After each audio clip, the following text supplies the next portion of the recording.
Because of the panic selling in Hong Kong stock market yesterday, big investors have dumped Chinese stocks aggressively, including NIO. In this video, let's explore what is going on with it, the possible reasons why it is sinking and so volatile lately, has something to do with the Russian invasion of Ukraine, and at the end, my perspective if this is a good time to buy with a long-term horizon. Hi, my name is Sunny and I make content that affect common man financially. So let's dive into today's topic, sinking NIO stock. If you are new to this channel, please subscribe to it alongside smashing that like button as that will help me with the YouTube algorithm, which will be highly appreciated. The stock price of this Chinese EV maker has been on a steady decline for a while now. It's down almost 46% year to date, 50% down in the last 6 months, almost 60% in the last 1 year, and to make matters worse, it is down almost 30% in the last 1 month. So people are wondering what is going on with this stock. Who would have thought it will touch $13 a share as its 52-week low? Now, does that mean there is all gloom and doom for the stock and the company behind it? I am afraid the answer is not that simple. Investors don't like uncertainty and unpredictability about their investments and the environment surrounding it. That is exactly the reason why people are dumping it and there is a fear related to the stock.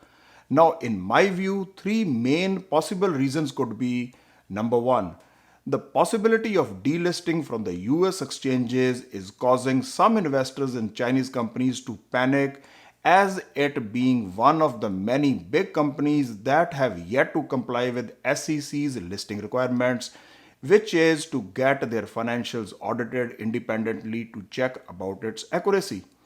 Although they have got a recent secondary listing on Hong Kong Stock Exchange just in case, but there is no denying the fact that Nasdaq is the premier stock exchange to be listed in.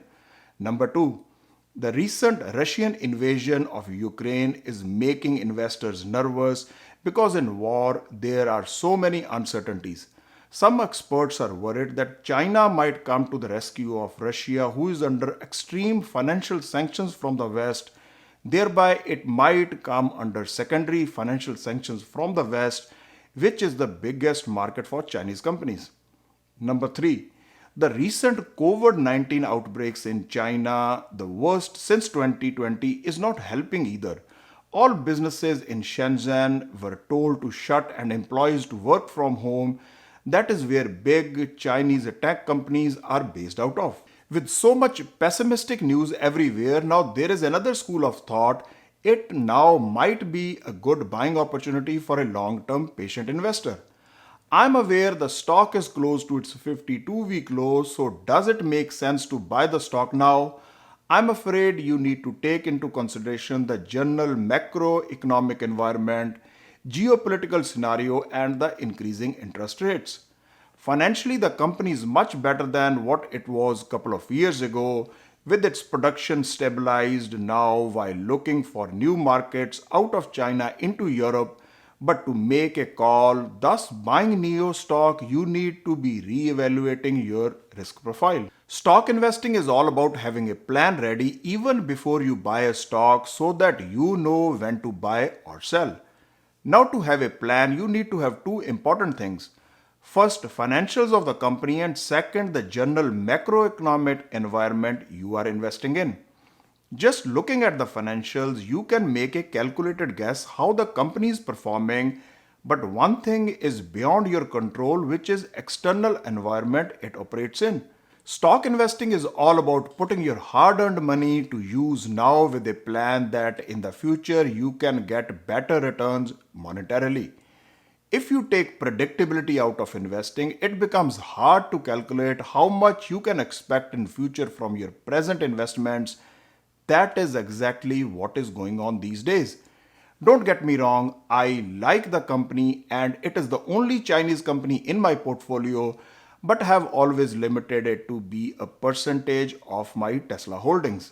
The simple reason being there are so many regulatory, geopolitical and other factors that you and me will have hard time navigating through.